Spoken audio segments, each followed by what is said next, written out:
Romanos capítulo 2, dos versos de 1 a 11. Diz assim o texto bíblico: Por isso, você é indesculpável quando julga os outros, não importando quem você é. Pois, naquilo que você julga o outro, você está condenando a si mesmo, porque pratica as mesmas coisas que condena. Bem sabemos que o juízo de Deus é segundo a verdade contra os que praticam tais coisas. E você, que condena os que praticam tais coisas, mas faz o mesmo que eles fazem, pensa que conseguirá se livrar do juízo de Deus? Ou será que você despreza a riqueza da bondade, da tolerância e da paciência de Deus, ignorando que a bondade de Deus é que leva você ao arrependimento? Mas, por ser teimoso e ter um coração impenitente, você acumula contra si mesmo ira para o dia da ira e da revelação do justo juízo de Deus, que retribuirá a cada um segundo as suas obras. A vida eterna aos que, perseverando em fazer o bem, procuram glória, honra e incorruptibilidade, mas ira e indignação para os egoístas, que desobedecem à verdade e obedecem à injustiça. Tribulação e angústia virão sobre todo aquele que faz o mal, ao judeu primeiro e também ao grego. Mas haverá glória, honra e paz a todo aquele que pratica o bem, ao judeu primeiro e também ao grego. Porque Deus não trata as pessoas com parcialidade. Irmãos, ontem à tarde eu estava vendo alguns episódios de programas de culinária com a minha família e eu comentei com a minha esposa a respeito da criatividade que se vê nesses chefes, né? Quando a gente fala na ideia de um chefe, né? Não meramente um fritar de ovos. E aí eu comentava com ela o seguinte, como me surpreendia que eles não apenas sabiam fazer muito bem o alimento, né? Mas eles tinham muita criatividade, liberdade para criar. Então você vê coisas do tipo de um pão de queijo saindo de uma forma que nem parece desse mundo. E aí você olha isso e você diz, nossa, quanta criatividade. E aí quando eu me coloco aqui diante dos irmãos, para explicar o texto bíblico, eu vejo que não chega nem perto disso. Por quê? Porque o trabalho do pregador, ele está muito mais parecido com o de um carteiro do que de um cozinheiro. Por quê? Porque ele não tem liberdade criativa para inventar coisas. Ele deve ser apenas como um carteiro que entrega a mensagem, a carta, para o destinatário. Então, irmãos, quando nós chegamos em textos como esse, que Paulo está falando aqui no capítulo 2, começou no capítulo 1 e vai até o capítulo 3, são textos que um criativo pregador fugiria. Porque eles são textos duros, pesados, que amassam e que muitas vezes vão trazer uma visão escura da humanidade que nem sempre é gostosa de ouvir. Mas essa é a tarefa do pregador, ser apenas um carteiro. E nesse capítulo 2, a gente vê que Paulo vai continuar dando ênfase na miséria da humanidade. Vocês devem lembrar que ele já deixou claro que toda a humanidade é indesculpável. E ele começa esse capítulo 2 continuando com essa ideia de que as pessoas são indesculpáveis. Por trocar a escolha, fazer uma escolha de trocar a Deus verdadeiro por mentiras. E Paulo continua deixando claro que existem consequências, ele já falou isso, e agora ele vai frisar que existem consequências porque Deus julgará o mundo sem distinção.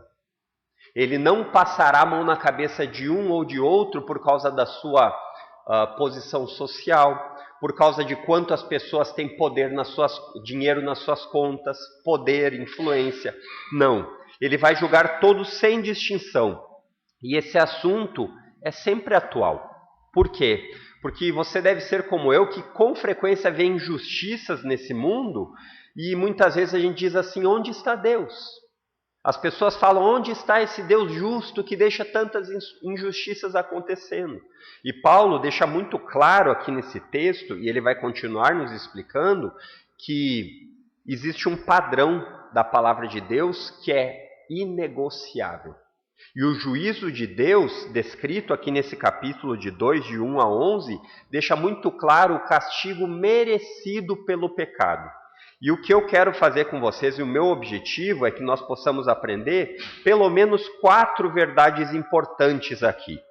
São elas, em primeiro lugar, o juízo de Deus recairá sobre todo religioso hipócrita.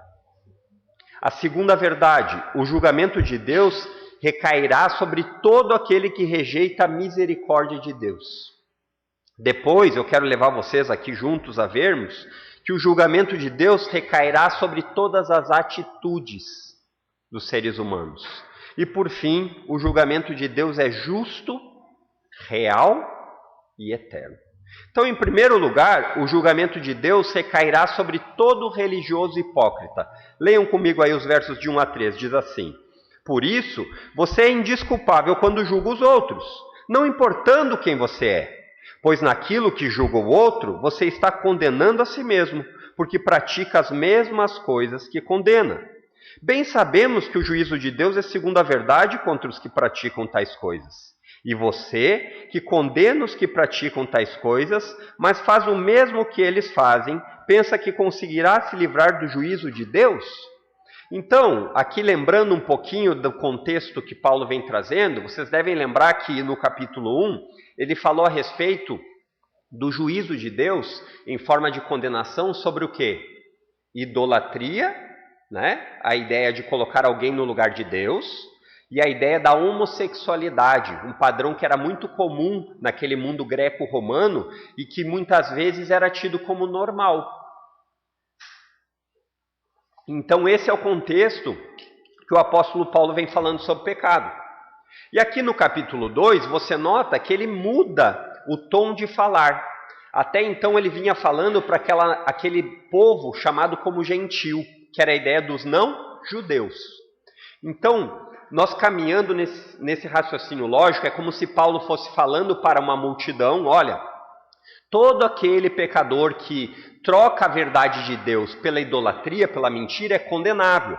E aí é como se alguém na multidão escutando fosse assentindo, fosse falando: é verdade, eu concordo. E aí Paulo continua dizendo: olha, o homossexualismo é uma expressão profunda da ira de Deus. Concordo. É como se essa pessoa na multidão continuasse falando isso. E agora o que Paulo vai fazer é justamente apontar a direção dos seus canhões, da sua pregação, para aquele que estivesse na multidão assentindo com a cabeça, mas fazendo completamente as mesmas coisas. O que nós temos aqui, que Paulo está fazendo, é um recurso literário chamado diatribe, que é o quê? É quando o pregador ele faz uma ideia de um debate, ou com um filósofo, ou com um pensador, ou com alguém na multidão que pudesse estar debatendo com ele. Isso traz força para o argumento daquele que está explicando. Então Paulo vem falando aqui para uma nação gentia, e aí é como se os judeus olhassem isso que Paulo estava falando e eles fossem assentindo com a cabeça: nós concordamos, Paulo. Realmente essas coisas são abomináveis diante de Deus. Realmente essas coisas devem ser completamente condenadas. Mas agora Paulo diz assim: mas isso vale para vocês também. Isso também vale para aqueles que acham que estão de acordo com o padrão de Deus, mas não vivem desta forma. Os judeus, irmãos, eram tidos como os maiores julgadores daquele mundo do primeiro século. E certamente eles estavam concordando com todas essas acusações que Paulo vem fazendo. E vocês devem lembrar que as acusações elas não se resumem apenas à ideia da idolatria e da homossexualidade, que são expressões mais pesadas. Mas dos versos 29 a 31 do capítulo 1, Paulo listou uma lista de pecados. Lembram lá? Ele diz assim: estão cheios de todo tipo de injustiça, perversidade, avareza e maldade. Estão cheios de inveja, homicídio, discórdia, engano e malícia. São difamadores, caluniadores, inimigos de Deus, insolentes, arrogantes, orgulhosos, inventores de males, desobedientes aos pais, insensatos, desleais, sem afeição natural e sem misericórdia. É uma lista que Paulo preparou para não ter nenhuma pessoa que diga assim: não, mas eu não sou idólatra, nem pratico atos homossexuais. Mas ele dá uma lista para demonstrar que não existe escapatória diante de Deus. Não é a ideia de como um concurso público, que você é aprovado pela quantidade de acertos, e se você errar apenas algumas, mas acertar mais que o seu concorrente, você passou. No padrão da palavra de Deus, um pecado torna você condenável de todos eles. Então o que Paulo faz aqui é, diante do contexto dos judeus, eles tinham uma impressão sobre si mesmos muito elevada. E Paulo quer deixar claro que aqueles que têm uma religião meramente moralista, ou melhor ainda, falsa moralista, isso não vale apenas para os religiosos, mas pessoas, filósofos, pensadores do tempo de Paulo e do nosso, que gostam de olhar as coisas e fazer um julgamento, mas que as suas atitudes lhe levam no mesmo caminho, essas pessoas estão da mesma forma condenadas, debaixo do juízo de Deus. E Paulo quer deixar muito claro que essa condenação, ela de Deus, ela vai sobre toda a humanidade. Não existe separação. Não existe a ideia de que você nasceu judeu, você está livre, leve e solto. Não existe. E é essa a ideia que Paulo quer deixar muito claro nesse capítulo 2 e que nós vamos ver o fluxo dela. E aqui o que eu quero chamar a atenção com você é que ele diz assim no verso 2: bem sabemos que o juízo de Deus é segundo a verdade contra os que praticam tais coisas. E talvez o que nós pensemos é o que é segundo a verdade. Pule lá para o verso 11. Essa é a segunda verdade. Porque Deus não trata as pessoas com parcialidade. Não existe no juízo de Deus a ideia de que você vai ter algum tipo de benefício por causa da sua etnia, por causa da sua condição social, por causa da sua influência, ou algo que é muito comum por causa do seu dinheiro. Não existe. O padrão que Deus julga a todos eles é o seu próprio padrão. E esse padrão de Deus é justo. Ele não é passível de balança enganosa, a ideia do termo bíblico, né? De favorecer alguém por causa de prestígio, fama, status ou interesses pessoais. Com Deus isso não cola. Então, aqui é importante que nós saibamos que ser uma pessoa religiosa não salva ninguém. O que é a ideia de ser uma pessoa religiosa? Isso usando a ideia de religiosa no sentido pejorativo. Porque ser uma pessoa religiosa é positivo.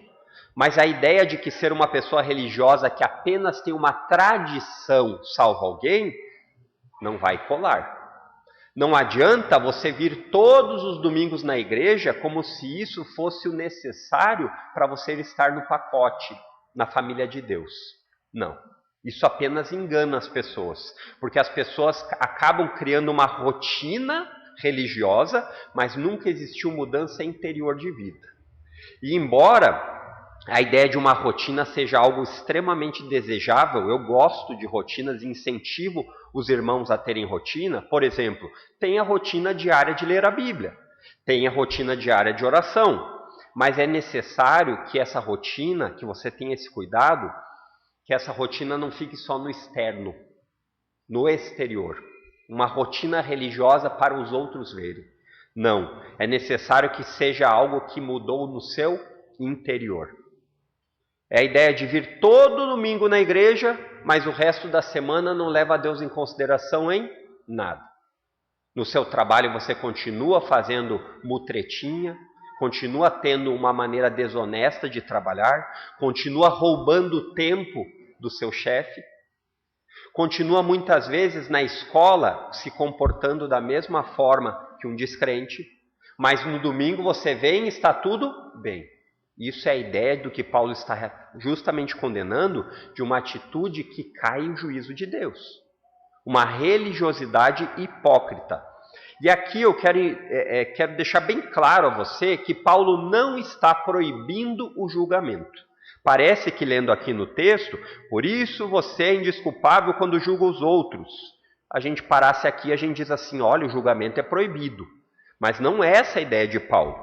A ideia do julgamento aqui não é de você não julgar de nenhuma forma, mas é de ter um julgamento hipócrita. Eu julgo os outros, mas faço igual. Eu adoro levantar os erros dos outros, mas a minha vida continua da mesma forma. E essa era exatamente a maneira que os judeus faziam. Os judeus eram extremamente religiosos, hipócritas. Por quê? Porque ao mesmo tempo que eles julgavam, condenavam, eles praticavam as mesmas coisas. O julgamento reto, de acordo com a palavra de Deus, é muito bem-vindo. Como você vai separar lobo de ovelhas? Como você vai julgar o que é certo e errado? Como você vai julgar o que é bom ou o que é mal? Como você vai ensinar os seus filhos por onde eles devem caminhar se você não estiver num constante julgamento? Não é verdade? O julgar não é errado. O errado é o julgamento hipócrita. Nós devemos fazer julgamentos diários, mas julgamentos de acordo com a palavra de Deus. Certo? Qual é a ideia? Julgue, mas sempre lembre-se de fazer esse primeiro julgamento a si mesmo. Para que você possa sempre caminhar no caminho do Senhor. E aqui o que fica importante ser dito é que o ponto do apóstolo fica claro, é de reconhecer que existe julgamento de Deus. Existe. O julgamento de Deus é real. E ele recai sobre todo aquele que não leva a Deus em consideração. Isso acontece nas nossas atitudes. É o julgamento que não leva em consideração que existe um padrão moral de Deus. A lei de Deus existe. E que de maneira hipócrita condena a atitude, mas faz igual. É isso que nós costumeiramente chamamos aqui na igreja de testemunho sem palavras. Quando você vive uma vida que é visível, sem precisar ficar sempre falando. E como é triste, irmãos, mas infelizmente existe muito disso em meio aos evangélicos. Discursos completamente desconectados de vida. Adoram falar no nome de Jesus, mas as suas atitudes demonstram muito mais Satanás. Isso é triste. Isso é triste. O julgamento de Deus recairá sobre todo religioso hipócrita. Em segundo lugar, o julgamento de Deus recairá sobre todo aquele que despreza a misericórdia de Deus. Olha os versos 4 e 5 aí comigo. Ele diz assim: ou será que você despreza a riqueza da bondade, da tolerância e da paciência de Deus, ignorando que a bondade de Deus é que leva você ao arrependimento? Mas, por ser teimoso e ter um coração impenitente, você acumula contra si mesmo ira para o dia da ira e da revelação do justo juízo de Deus. Existia no meio dos judeus do século I, irmãos, ensinamentos bastante difundidos, que não importava o que o judeu fizesse, não importava, por ser o povo da aliança. Quem tem vindo na quarta-feira está entendendo um pouco mais de aliança, né? Por ser o povo da aliança, não importava o que eles fizessem, eles estariam garantidos, impunes. É a ideia de um salvo-conduto para viver como você quisesse, embora você não seguisse o padrão bíblico. Não. Mas você podia viver dessa forma. E isso existia muito também em literatura apócrifa desses primeiros séculos, do período intertestamentário. Quase saiu, né? A ideia daquele período em que o povo ficou sem a palavra de Deus, os 400 anos. Existiu muito escrito secundário, essa é a ideia do apócrifo, que ele não era tido como cânon, palavra de Deus. E nesses textos existia muito a ideia de que descendentes de Abraão estão garantidos, ao ponto de dizer que todo aquele que não fosse judeu, Abraão estava lá na porta do céu, pronto a queimar todo gentil para ele não entrar, porque lá só entrariam judeus. Essa é a ideia. Então você imagina como um judeu que era alimentado com esse tipo de pensamento vivia. Eu estou garantido. Né? Não importa a maneira que eu viva, eu estou garantido, porque eu faço parte do quê? Da aliança. Eu sou filho de Abraão. Só que a ideia aqui é que esse salvo-conduto é algo que não é ensinado por meio da Bíblia. Não é ensinado. Paulo está justamente condenando o equívoco de que Deus age com parcialidade. Deus não age com parcialidade. Não existe isso diante de Deus. O julgamento é real e não importa sua nacionalidade, status social, influência. Deus não passa a mão na cabecinha e diz assim, tá tudo bem, eu conheço a intenção do seu coração, no fim você é bom por dentro. Não é assim que muitas vezes a gente vê as pessoas fazendo? Principalmente com criança. Ah, ele é só uma criancinha, ele é bonzinho, pecando, e aí você é cobertando o erro. Com Deus não é assim, porque Deus conhece o interior, e é por isso que Ele faz. Irmãos, sempre foi, é e será Deus a causa da salvação. É Deus quem salva os seres humanos do seu estado de miséria. É Deus quem opera com bondade, e por isso que Paulo reforça aqui falando, vocês esquecem da riqueza da bondade de Deus? Não é a sua nacionalidade, o seu status de judeu que lhe salva, mas é a bondade de Deus, é a demonstração da bondade de Deus. E aqui a ideia que ele fala no verso 4 da riqueza da bondade pode estar se referindo a duas coisas. Nós viemos acompanhando no capítulo 1 que ele falou a respeito da bondade e da graça comum de Deus, vocês lembram? Que Deus é aquele que ainda sustenta o universo, faz a chuva vir sobre crentes e descrentes, continua dando um tipo de alívio nesse mundo caído, que é o que nós chamamos de graça comum. Mas eu acho que aqui faz mais sentido, como ele começa a falar a respeito de Israel, dos judeus, de falar a respeito do atos de bondade, tolerância com a nação de Israel. Porque se você ler o Antigo Testamento, você vai ver quanta misericórdia foi dispensada por Deus. Quanta misericórdia Deus deu a essa nação que continuava sempre voltando aos maus caminhos. Então a ideia de tolerância, riqueza de bondade, eu creio que está falando na misericórdia de Deus, tirando eles do Egito, sustentando eles no meio do deserto, sempre trazendo de volta aquele povo que tinha sido liberto do Egito, mas com frequência ficava lembrando do que tinha comido, como era bom. Estavam escravizados e com saudade de comer melão. E é assim com nós também. Com frequência Deus nos liberta por meio da salvação em Cristo e nós seguidamente queremos voltar a comer o melão do pecado. Aquela vida miserável, escravizada pelo pecado, e com frequência nós voltamos nessa mesma ideia. Paulo está querendo dizer aqui a eles, nesse capítulo 2, que não tem ninguém que possa chegar a Deus e ser salvo por si próprio. Não existe. Ele deixa muito claro que sempre foi e sempre será a origem da salvação a graça imerecida. Essa é a ideia da tolerância, da riqueza, da bondade de Deus, a misericórdia. Não nos dar aquilo que nós merecemos. Essa é a ideia de misericórdia. Você merece condenação e juízo, mas a bondade de Deus lhe dá misericórdia por meio de Jesus, por meio do Filho. E Deus tem dado esse tempo ainda hoje. Deus tem dado esse tempo ainda hoje para arrependimento. Ainda há tempo. Chegará um tempo que o arrependimento não será mais possível. Hoje ainda é esse tempo. Para você e eu, para esses leitores que leram a carta de Paulo, qual era a expectativa de Paulo? Que admitissem que são incapazes de serem salvos. Que não é por causa da nacionalidade. Não é por causa de ser mais bonito ou mais feio. Não é por causa de ser mais inteligente no padrão do mundo do que outros. E esses são os padrões humanos. Nós vemos que nós muitas vezes aceitamos ou rejeitamos alguém por esses pontos. Nós, sem perceber, muitas vezes aceitamos mais uma pessoa que é mais bonita que a outra. Nós queremos estar mais perto de pessoas que têm mais condições sociais do que aquelas que não têm. Mas isso no meio do povo de Deus não deveria ser assim.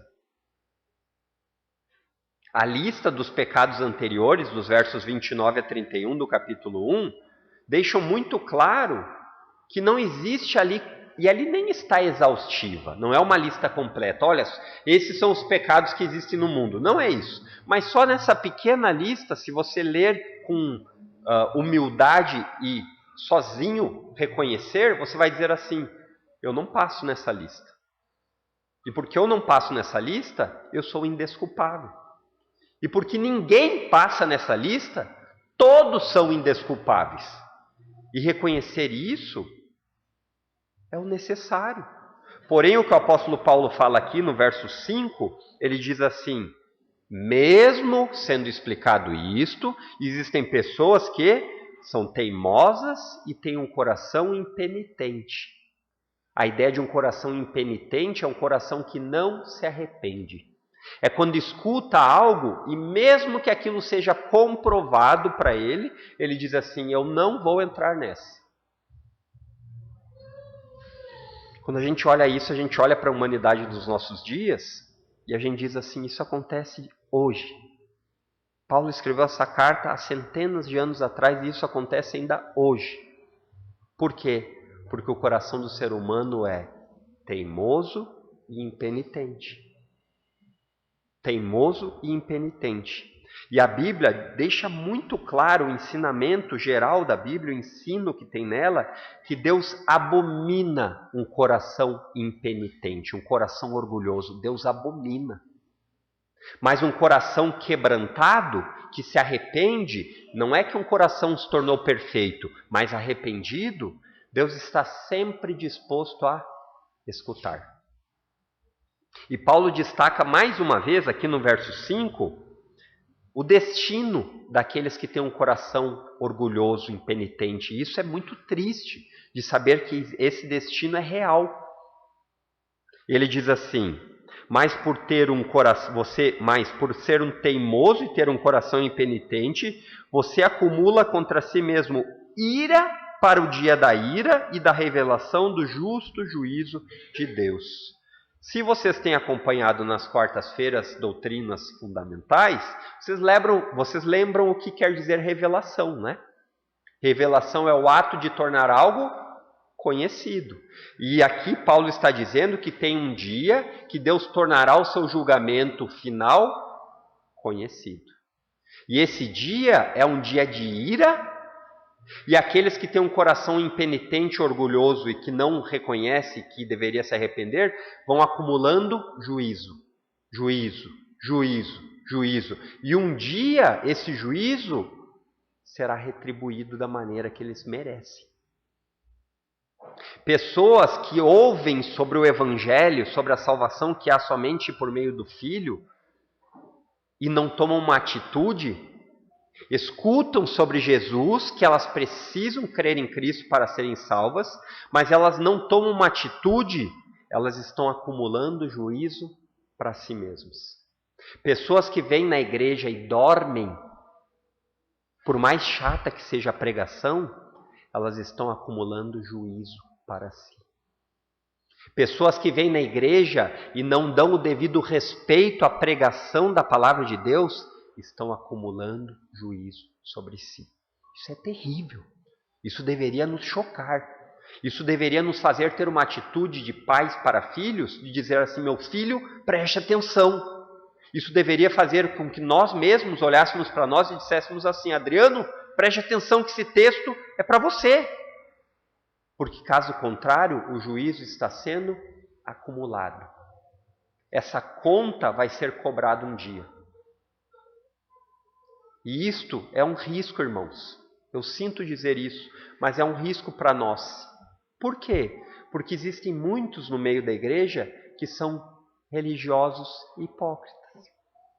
Estão aqui para cumprir carteirinha, para cumprir tabela, mas que nunca entenderam a verdade que existe por trás do Evangelho. Necessidade de salvação. Eu tenho lido um livro de John Owen, um clássico, que chama A Glória de Cristo. E eu leio esse livro, e no meio do livro eu preciso parar e ir orando, porque eu disse: Senhor, esse cidadão que está escrevendo esse livro, ele já enxergou a glória de Cristo muito mais profundamente que eu. E eu me envergonho disso, porque eu quero sentir esse prazer de olhar para a glória de Cristo e ser impactado. Mas muitas vezes nós na igreja apenas cumprimos a tabela. E esse é um perigo. Sempre na igreja, mas sem mudança de vida. Sempre na igreja, mas apenas como religiosos hipócritas. E isso é demonstrado, sabe pelo quê? Paulo disse aqui, pela teimosia e falta de arrependimento. Essa é a demonstração. É quando pessoas escutam a respeito do pecado, mas continuam alimentando os pecados de estimação. Pessoas escutam a respeito de como é o padrão de um relacionamento bíblico entre homem e mulher, mas continuam alimentando um jeitinho de colocar o mundo no meio. Em terceiro lugar, queridos, o julgamento recairá sobre a maneira de viver, dos versos 6 a 10. Ele diz assim, que retribuirá cada um segundo as suas obras. A vida eterna aos que, perseverando em fazer o bem, procuram glória, honra e incorruptibilidade. Mas ira e indignação para os egoístas, que desobedecem à verdade e obedecem à injustiça. Tribulação e angústia virão sobre todo aquele que faz o mal, ao judeu primeiro e também ao grego. Mas haverá glória, honra e paz a todo aquele que pratica o bem, ao judeu primeiro e também ao grego. Mais uma vez, irmãos, Paulo aqui vai fazer uso de um recurso literário muito comum entre os judeus, chamado poesia. Mas diferente da poesia ocidental, que quando você pensa em rimas, né? A poesia, quando vem à nossa mente, você pensa algo que combina, uma rima. Mas no estilo judaico, a poesia era uma rima de pensamentos. Eram pensamentos que precisavam ser combinantes entre si. Ou seja, muitas vezes na poesia hebraica, ele fala uma frase, os salmos estão repletos disso, na frase seguinte, ele amplia esse pensamento. Os céus proclamam a glória de Deus, e o firmamento anuncia a obra das suas mãos. Um dia revela outro dia. Então ele aumenta a ênfase. Mas também existiam alguns tipos de paralelismo, que é a ideia de você contrastar as coisas dentro da poesia hebraica, onde você falava uma ideia positiva e uma ideia não necessariamente positiva para contrastar aquilo que estava sendo dito. E é exatamente isso que Paulo vai fazer aqui. Paulo, para destacar o juízo de Deus, ele contrasta dois destinos. O destino dos salvos e o destino dos perdidos.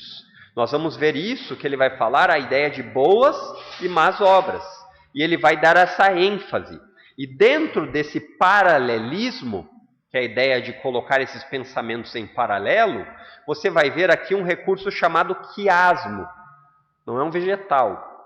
Não é quiabo, é quiasmo. E você vai ver que no pensamento de Paulo, ele vai fazer algo que é o que o quiasmo faz. Nos versos 7 e 10, ele vai trazer uma ideia. A ideia daqueles que são salvos, do 7 e do 10. E nos versos 8 e 9, ele vai falar dos perdidos. Então ele lança a ideia da salvação dos justos. O juízo de Deus é sobre todos, não existe parcialidade.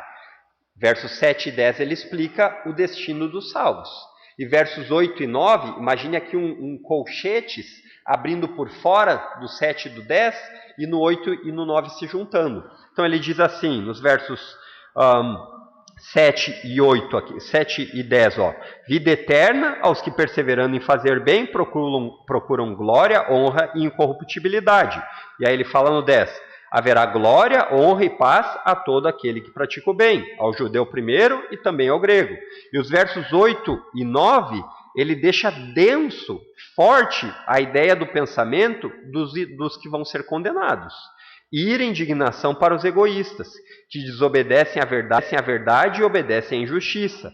Tribulação e angústia virão sobre todo aquele que faz o mal, ao judeu primeiro e também ao grego. Por que ele faz isso? Para trazer força no seu pensamento, para trazer mais clareza àquilo que ele está propondo. Isso é muito interessante quando nós aprendemos a respeito disso, porque nós conseguimos enxergar isso. E ele está falando tudo isso, fazendo uso disso, para quê? Para dar ênfase que o julgamento de Deus é real. Para dar ênfase que o julgamento de Deus não está desaparecido. Como se, olha, essas coisas acontecem, mas o julgamento de Deus não vai vir. Não é isso. É justamente para enfatizar. E quando Paulo fala aqui, você deve ter percebido e talvez tenha chamado sua atenção, que ele fala duas vezes, ao judeu primeiro e também ao grego. Ao judeu primeiro e também ao grego. Então, numa leitura corriqueira, talvez você leia isso e diz, nossa, o judeu é mais importante, ao judeu primeiro, depois ao grego. Não. Quem foram entregues à lei? Ao judeu. Quem teve acesso às alianças em primeira mão? Ao judeu. Aquele que é muito dado, muito será cobrado. A ideia que ele está dizendo é assim, olha, o judeu teve acesso, então ele também será cobrado. Mas não para no judeu, também será assim com os outros. É isso que Paulo está destacando. E a base desse julgamento aqui, irmãos, que vocês devem ter percebido, são o quê? Esse julgamento que recairá? Obras, atitudes, vidas. E fica claro aqui para Paulo que atitude no presente influencia o seu futuro eterno. Aquilo que você faz, aquilo que você escolhe neste presente, terá consequências eternas. E talvez o que lhe chama a atenção, que é algo que deve chamar mesmo, que você começa a ler o verso ali e você diz assim, verso 6, que retribuirá cada um segundo as suas obras. E aí você lê no verso 7, a vida eterna aos que, perseverando em fazer o bem, procuram glória, honra e incorruptibilidade. O que sou aqui? Salvação pelas obras, não é o que parece? E aí a gente sabe que a gente com frequência fala, mas a salvação é somente pela fé em Cristo, não por obras. Como lidar com isso? Fácil, queridos, muito fácil, nenhum segredo. Precisamos entender a Bíblia na sua íntegra. Muitas vezes nós pegamos um versículo bíblico mais difícil e precisamos interpretá-lo à luz dos versículos que falam sobre a mesma coisa, mais claros. A Bíblia interpreta a Bíblia. Simples assim.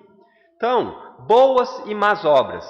A justa retribuição por obras, boas e más, é um ensinamento do Antigo Testamento fundamental. Você vai ver lá muito no Antigo Testamento. Jó 34:11, Provérbios 11:21, Salmo 62:12 e muitos outros. E essa ideia de que as boas obras e as más obras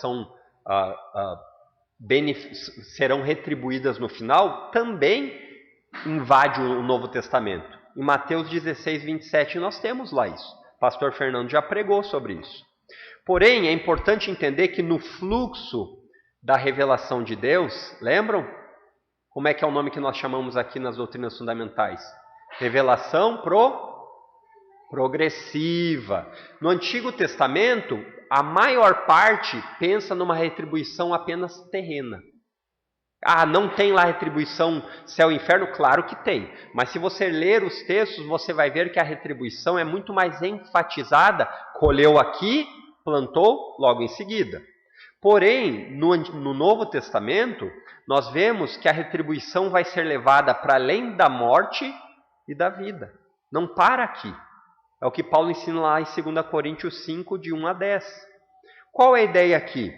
Se a salvação não é pelas obras, como as obras podem ser a base? Essa seria uma pergunta justa que você deve ter feito. No verso 6, de maneira simples e direta. Boas obras longe de Deus são inúteis. Pesado isso, né? Chocante. São inúteis para quê? Não quer dizer que não tenham benefícios terrenos. Um ímpio que constrói um hospital é ruim? É bom, ninguém em sã consciência falaria que é ruim. Mas é inútil para se apresentar e dizer diante de Deus, eu fiz esse hospital. É inútil. Isaías 64:6 deixa claro isso. As boas obras dos ímpios são como trapos imundos diante de Deus. Trapos contaminados. E o contraste sempre com a Bíblia é que diante de Deus as coisas são incorruptíveis. Corruptíveis, pecado. Com Deus, incorruptíveis. Sem mancha. Chocante, mas real. Só que aqueles que estão em Cristo, que foram perdoados, que se arrependeram, eles agora são capazes de praticar boas obras. Não para serem salvos, mas porque foram salvos. E o que Paulo está enfatizando aqui é a expressão das boas obras é uma evidência que pode ser vista por meio daqueles que já foram salvos. Romanos 8,4 vai nos trazer isso muito claramente. Aqueles que não estão mais debaixo da condenação, mas foram salvos, eles podem agora fazer o quê? Obedecer à lei. Não de maneira salvífica, mas porque eles foram salvos. Se ainda não ficou bem claro, eu quero aprofundar um pouquinho mais aqui nesse ensinamento. Paulo desenvolve a ideia de salvação por graça, por meio da fé em Cristo, em praticamente todos os seus escritos. Todos. E, se você for pegar alguns mais clássicos aqui, você lembraria de Efésios 2, 8 e 9. Diz assim: vocês são salvos pela graça por meio da fé. Mas ele não para aqui. Tem o verso 9, ele diz: isso não vem de vocês, é um presente de Deus. Não é uma recompensa pela prática de boas obras. Para quê? Para que ninguém venha se orgulhar.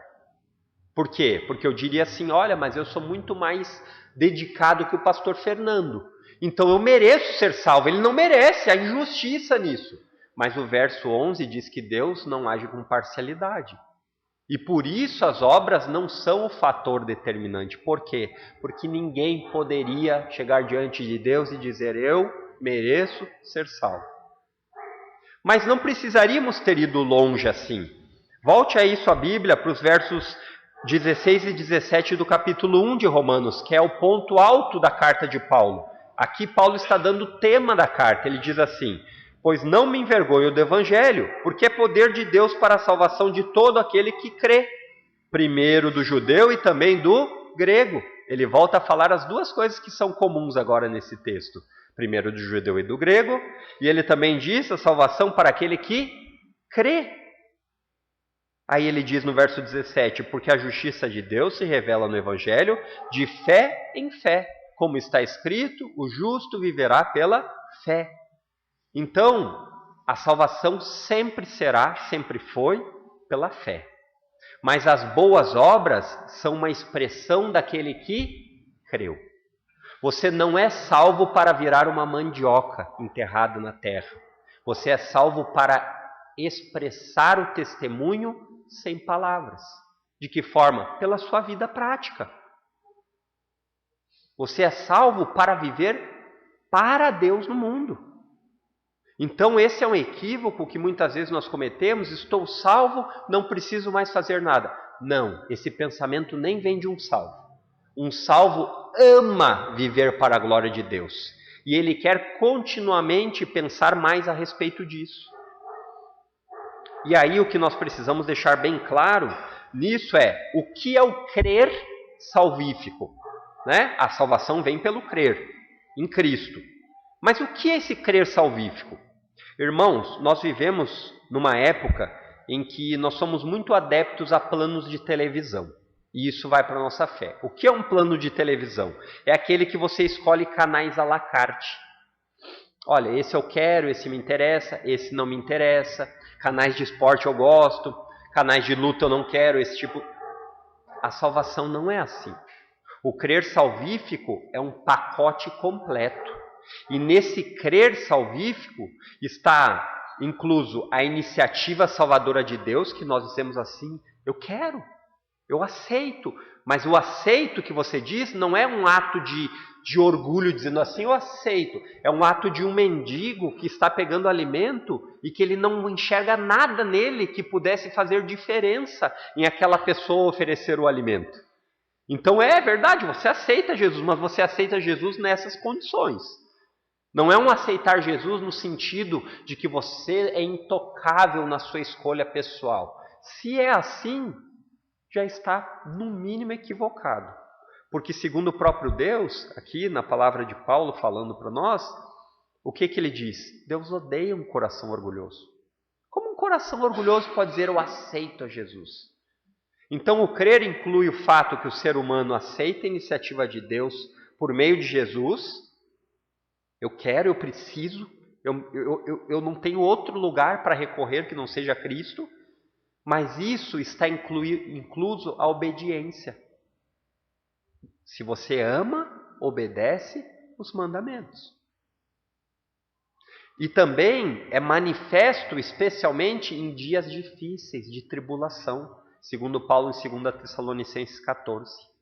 A ideia é que nos momentos difíceis da vida, a fé em Cristo somente, leva para o lugar de auxílio. O ímpio não tem isso. O ímpio, quando o seu poder econômico é tirado, ele se desespera. O ímpio, quando sua saúde é balançada, ele não tem a ninguém mais a recorrer que não sejam médicos.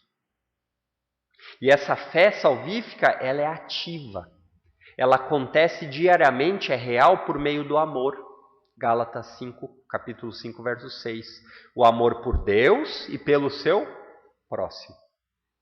Essa é a fé salvífica. Então, esse contraste constante de boas e más obras deixa claro que a fé salvífica, ela tem a perseverança para as boas obras, conforme o texto nos diz. Vida eterna aos que perseverando em verso 7, vida eterna aos que perseverando em fazer o bem, procuram glória, honra e incorruptibilidade. Essa salvação, ela atua ativamente nos que foram salvos para boas obras. E note que coisa interessante que quando Paulo está descrevendo a ideia do que eles procuram fazer o bem, eles fazem o bem procurando algo. Eles não estão preocupados primariamente com esse tempo. Ele diz, procuram glória, honra e incorruptibilidade. Isso aqui está atrelado à vida eterna. A vida eterna começa hoje. Se você crê, você já tem a vida eterna. Mas ela é um progresso que será atingido lá na eternidade. E existirá, irmãos, aí você talvez também tenha feito o pensamento, mas então, não existe um tipo de julgamento para os crentes? Existe. Mas esse julgamento para os crentes, ele não está relacionado com condenação ou salvação, mas sim para a recompensa. É aquilo que a Bíblia fala de galardão. Nós chegaremos lá, eu não vou entrar no que é um galardão especificamente, mas você precisa ter na mente que é uma recompensa que, sim, a vida do crente, conforme ela for produtiva, tiver frutos, ela terá mais recompensa. Não existe nenhum crente impedido de ser salvo, de entrar na eternidade, mas existirão recompensas diferentes. Aquele crente que faz parte do que, em uma conversa vistosa, eu e o pastor Fernando falamos, o crente do projeto Tamar, o crente tartaruga, aquele crente que é crente, mas que nunca evolui na sua vida cristã, continua precisando tomar leite a vida inteira, ele será salvo, mas o seu galardão é pequeno. Não sejamos assim. Sim, somos salvos, mas almeje a recompensa. Almeje escutar servo bom e fiel. Fostes fiel num pouco, agora vou colocar você sobre o muito. Muitas vezes nós, e eu me incluo nisso, nos contentamos apenas em saber que somos salvos. Mas não queremos ser bênção para esse mundo em trevas por meio das boas obras. Então, essa é a diferença. Só que para o incrédulo, o descrente, suas próprias obras serão a base para julgamento e retribuição. Só que veja o seguinte, não crer em Cristo é a pior acusação que eles receberão. João lá nos diz, no verso 18 do capítulo 3, quem crê não é condenado, pois crê no Filho unigênito de Deus. Mas quem não crê já está condenado. Já está condenado. O que nos leva ao último ponto, que o julgamento de Deus é justo, real e eterno. Verso 11. Porque Deus não trata as pessoas com parcialidade. De fato, esse ponto 4, ele é uma conclusão do que nós falamos até aqui.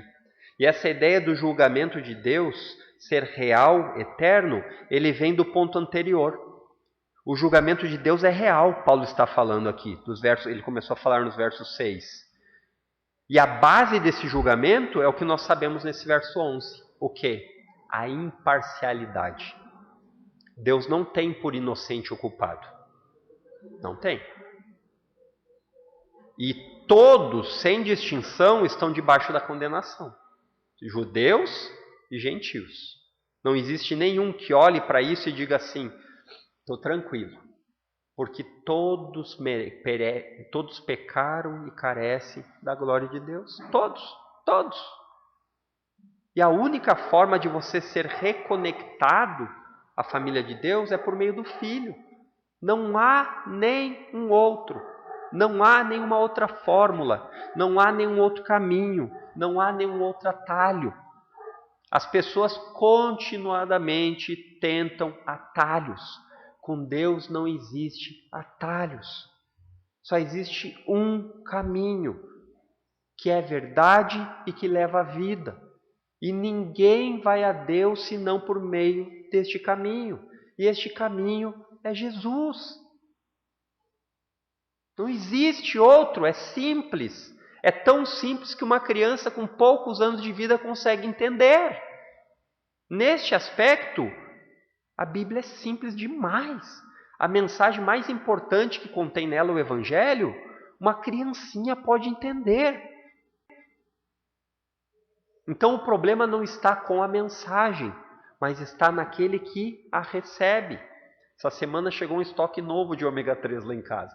E a Duda até brincou, não sei se foi a Duda ou a Manu, falou, olha pai, leva o comprimido para mostrar de ômega 3. O problema não está no comprimido, ele é visível. A dificuldade é engolir, porque é grande. O problema não está na mensagem do Evangelho. A dificuldade está em engolir e vir para o coração, crer. Esse é o problema. O julgamento é real, a condenação eterna é real, e não importa o quão especial você se ache, querido, diante de Deus você é condenado. A saída é você correr desesperadamente por graça. Não rejeite a misericórdia. Não seja um religioso hipócrita. Existe graça para todo aquele que se achega a Cristo. Ele não vai negar. Ele não vai dizer, sai de perto de mim. Esse é um favor imerecido, que só tem por meio de Jesus. Olhe comigo aí no verso 8 e 9, os termos do julgamento. Olha o que ele diz. Ira e indignação para os egoístas. Ira e indignação para os egoístas, que desobedecem à verdade e obedecem à injustiça. Agora ele vai falar o tipo de sofrimento, tribulação e angústia. Tribulação e angústia virão sobre todo aquele que faz o mal. Você já teve dor de dente? É angustiante? É aquela dor que fica martelando. Ela nos angustia. É uma dor de dente. É uma dor de dente. Paulo está falando de um juízo que a pessoa recebe a ira de Deus em sua plenitude por toda a eternidade. E ela olha para um relógio que não passa o tempo e diz assim, será que amanhã termina? Não, é eterno. É eternamente sofrimento. Ira e indignação. Em outras palavras, aquilo que foi acumulado ao longo de toda a sua vida, agora vai ser cobrado com juros e correção. E os juros e correção por você ter negado um Deus eterno, é pagar com condenação eterna. Estão entendendo? A retribuição está no mesmo patamar de quem você ofendeu. Simples assim. Simples assim. No entanto, olha o que diz o comecinho do verso 7 e depois o 10, diz assim, a vida eterna aos que perseveraram em fazer o bem, procuraram glória, honra e incorruptibilidade. Verso 10, haverá glória, honra e paz a todo que pratica o bem. Note as atribuições para a vida eterna. Aqui, quando Paulo faz essa distinção aqui, Paulo está dizendo, olha, o que constitui vida eterna? Glória, honra e paz. A ideia de incorruptibilidade. Esse tempo que você vive, que as rugas aparecem, vai acabar. Mas essa não deveria ser a sua preocupação. A sua preocupação deveria ser com ter glória, a participação na glória de Deus, ou seja, na eternidade você vai poder desfrutar e conhecer a Deus do jeito que Ele é. Hoje nós não conseguimos ver isso. É verdade que na eternidade isso nunca cessará, porque nós somos finitos e Deus é um Deus infinito. Aí ele diz honra, a ideia de você ser honrado por Deus. E por fim, paz. A ideia aqui de paz, ela vem da ideia do shalom do judeu. A ideia de desfrutar de um reino onde a dor, a angústia, a tristeza, o sofrimento, o pecado serão extinguidos, serão tirados da nossa presença. Talvez aqui a ideia de vida eterna que Paulo tem tão clara seja o que permeou toda a sua carta aos Romanos, porque lá no capítulo 8, ele diz no verso 18 assim: considero que os sofrimentos do tempo presente não são nada comparados com a glória que há de ser revelada. Paulo meditava nisso. E por meditar nisso, ele com certeza era alimentado. Então, irmãos, certamente alguns de vocês estão sofrendo, têm dificuldades nas mais diversas áreas, como eu tenho. O problema é que sempre que nós esquecemos do que há por vir, essas coisas ficam grandes. Mas a maneira certa é lembrar que quem é grande é o Deus que você serve. E essas coisas ficam pequenas. Embora ainda doam, nos façam sofrer, elas são incapazes de se comparar com a glória futura. Então, sofrer por Cristo nesse tempo presente é nada comparado com viver com Cristo na glória futura. Isso alimenta a alma. Só que nós ficamos fracos porque a nossa alma é pouco alimentada com essas verdades. E muitas vezes Deus, na sua graciosidade e bondade, Ele nos faz passar por momentos difíceis para que nós não percamos, não esqueçamos isso de vista. Porque quando vai tudo muito bem, obrigado, é muito fácil nós esquecermos a quem nós servimos. E muitas vezes, se não passar por meio do deserto, você não consegue lembrar. Pedro fala em sua carta que se Deus precisar provar a nossa fé na ideia de como se faz um ouro ser purificado, a fé é purificada. E que muitas vezes a fé consegue ser purificada por meio das aflições. Eu não oro por aflições, irmãos, não estou incentivando os irmãos, mas eu oro para que eu possa ver a glória e desfrutar dessa glória nesse tempo presente. Para que as aflições, quando elas vierem, elas sejam pequenas comparadas com aquilo que eu sei que me aguarda. E essa união com Jesus, queridos, é algo que precisa ficar gravado para você, para que você possa falar às pessoas. Não é opcional, é indispensável. Não se trata de um partido político. Um partido político, ele pode ser rejeitado. E muitas vezes, na melhor das hipóteses, por melhor que ele faça coisas boas, ele deve ser rejeitado. Por quê? Porque ele não é Deus. Ele não é Deus.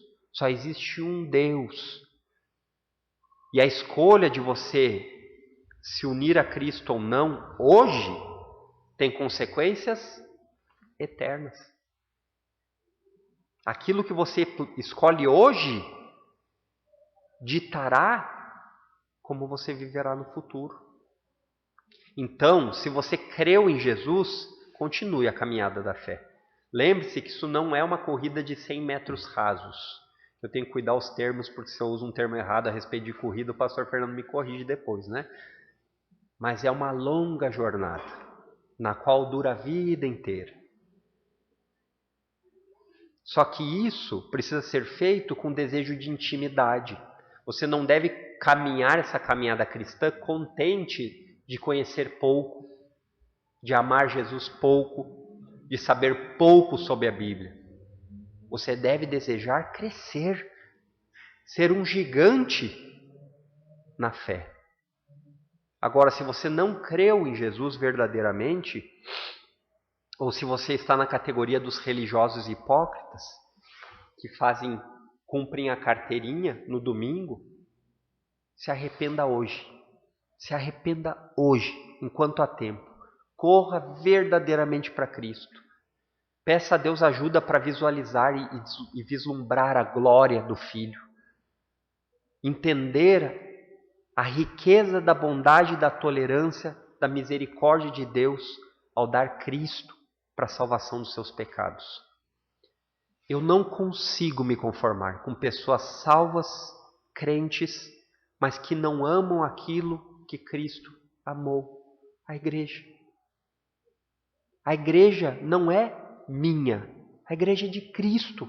Se você é crente e não ama os seus irmãos na igreja, algo está no mínimo perigosamente equivocado. O sinal amarelo da sinaleira já devia ser ligado. Então, quando você troca essa comunhão espiritual dos santos, que é imperfeita, mas que é uma expressão visível do que Cristo fez na cruz, é estranho, irmãos. Qualquer coisa troca. Dor de cabeça, dor de dente, programas sociais, aniversário de outras pessoas, cinema. E a lista é infindável. Eu tenho dificuldade com isso, irmãos. Eu tenho dificuldade por quê? Porque se Cristo ama a igreja e você ama Cristo, qual é a conclusão? Estarei com os meus irmãos cultuando a Deus. É estranho isso, queridos. É no mínimo digno de você ligar uma luz amarela. Porque é muito perigoso você ser um religioso hipócrita e não perceber. Ah, no domingo tá bom, vai. No domingo tá bom. Eu sei que cada um tem as suas situações. Eu não estou aqui querendo dizer, olha, você pode estar morrendo com 39 de febre. Eu não estou falando isso. Mas corriqueiramente, a nossa vida não é assim. Graças ao bom Deus por isso. Os eventos que nos fazem faltar uma comunhão com outros crentes deveriam ser exceção e não regra. E muitas vezes parece que vir à igreja é a exceção, é a ideia de exceção. E não deveria ser assim. Não deveria ser assim. Lembre-se que seus méritos nunca lhe levarão a lugar nenhum diante de Deus. Nunca foram e nunca serão. Porque você não pode oferecer algo a alguém que já tem tudo. Não pode. A fé em Cristo e em Cristo somente. Só algumas aplicações bem rápidas, irmãos. Cuidado com a ideia de que você é crente e você é melhor que os outros. A gente corre esse risco. Porque você se tornou crente, você poder existir espaço no seu coração para achar que é melhor que os outros. Não é. A diferença é que você foi resgatado do lamaçal. Essa é a diferença. Sempre lembre disso. A misericórdia de Deus agiu positivamente em sua vida. Essa talvez seja uma boa resolução para você deixar anotado. Sempre que eu pensar com orgulho a respeito de mim mesmo, vou correr aos pés da cruz. Cuidado para não viver uma vida hipócrita. Continuar tendo os mesmos hábitos que os descrentes têm e a viver como se tudo estivesse bem. E aqui vai uma dica. Sua vida diária é mais moldada pela palavra de Deus, por ler ela, aprender e colocar em prática, aquilo que o pastor Fernando falou de cosmovisão. Os seus óculos são bíblicos, ou os seus óculos para viver a sua vida são mais moldados pela moda, pela cultura, ou pela maioria, né? Quem nunca escutou o ditado? A voz do povo é a voz de Deus. A voz do povo diz assim, crucificam. Então a voz do povo não é a voz de Deus. A voz de Deus está aqui. Então cuidado. As áreas mais comuns de ver isso, sabe quais são? Isso eu sempre, quando eu falo, irmãos, eu quero que fique muito claro para vocês. Todas essas reflexões e meditações eu faço comigo, primeiramente. E eu com frequência sou reprovado. Mas por isso que quando eu comecei a falar, eu falei que eu não sou como um cozinheiro diante de vocês, porque eu não preciso ter criatividade. Eu preciso ser como um carteiro que entrega o que está escrito. Em um sentido, isso É confortante, porque nós não precisamos inventar moda. Em outro sentido, é apavorante, porque quando eu olho isso, eu digo, estou perdido. Graças a Deus por Cristo Jesus. Então, as áreas mais comuns de vermos isso é o entretenimento e os relacionamentos pessoais. O entretenimento, porque os crentes consomem a rodo porcaria do mundo. E aqui, novamente, eu não estou falando, se exclua do mundo, vira um monge. Não. Mas lembre-se que nem tudo deve ser aproveitado. Existem coisas que o crente diz assim, isso aqui eu não vou. Eu poderia, mas eu não vou. Então, isso vale para filmes. Quantos filmes nós consumimos, filmes contrários ao padrão bíblico? Quer ver aonde? Principalmente em relacionamentos. Você com frequência verá filmes onde tem romance, e nesses romances o que é exaltado? Um padrão milhares de quilômetros longe do padrão bíblico. E aí você assiste aquilo e começa a achar normal o seu filho ter um relacionamento amoroso antes de casar. Começa a achar normal. E aí seu filho lhe diz assim, pai, estamos em pleno século XXI, isso é careta demais. E aí você olha e diz assim para o seu filho, olha como meu filho é inteligente. É isso mesmo, filho. Você está aprendendo. Anátema isso. Seja maldito um pensamento desses. Os pais são os guardiões dos filhos. Então aquilo que o seu filho consome, em boa parte, faz parte daquilo que você deixa ele comer. E aí quando eu falo entretenimento e relacionamento, o relacionamento às vezes está enfiado no entretenimento. Mas uma boa parte de relacionamento é a ideia. Como pode? Vou ficar solteiro para o resto da vida? Eu preciso aprender a conhecer pessoas. Mesmo que essa pessoa não seja crente, um dia ela pode vir para a igreja. Isso não é pensamento bíblico. Pela graça de Deus pode acontecer? Pode, mas isso novamente é uma exceção. Ficar brincando com isso é tentar o Senhor Deus. E por último, irmãos, lembre-se, cuidado, para não esquecer que Deus não age com favoritismo. Se você vive uma vida que Ele não aprova, não espere que tudo vá ficar bem. Se você for filho, Deus irá lhe corrigir, como um pai disciplina o filho. Mas se você continua vivendo uma vida que Deus não aprova e não acontece nada, muita preocupação, porque é muito provável que você não seja filho. Se você é filho, Deus não deixa ir longe demais. Deus corrige. Assim como vocês, pais, deveriam corrigir os filhos quando eles estão fora do caminho. Se preocupem. O que os seus filhos e o que vocês veem, fazem hoje, tem consequências na eternidade. Que Deus nos ajude. Lembre, o julgamento de Deus é real e ele tem tempo eterno. Ele é real e ele é eterno. Vamos orar. Pai bendito, graças te damos por esse tempo juntos. Te pedimos a tua ajuda, porque tantas verdades duras que vêm diretamente contra aquilo que muitas vezes nós pensamos, vem contra aquilo que nós acreditamos, mas que o Senhor nos ajude com humildade a nos arrependermos. Que o Senhor possa demonstrar cada vez mais ao nosso coração a nossa necessidade de Cristo e da salvação que só pode ser alcançada por meio dele. É verdade, Pai, que nós somos imperfeitos, continuamos caminhando rumo ao alvo, mas te pedimos que o Senhor sempre nos alerte por meio da tua palavra, por meio da tua igreja, por meio das orações, que o Senhor nos alerte e nos traga cada vez mais à memória aquilo que de fato faz parte do teu querer bíblico, daquilo que a tua palavra é clara, daquilo que a tua palavra nos direciona.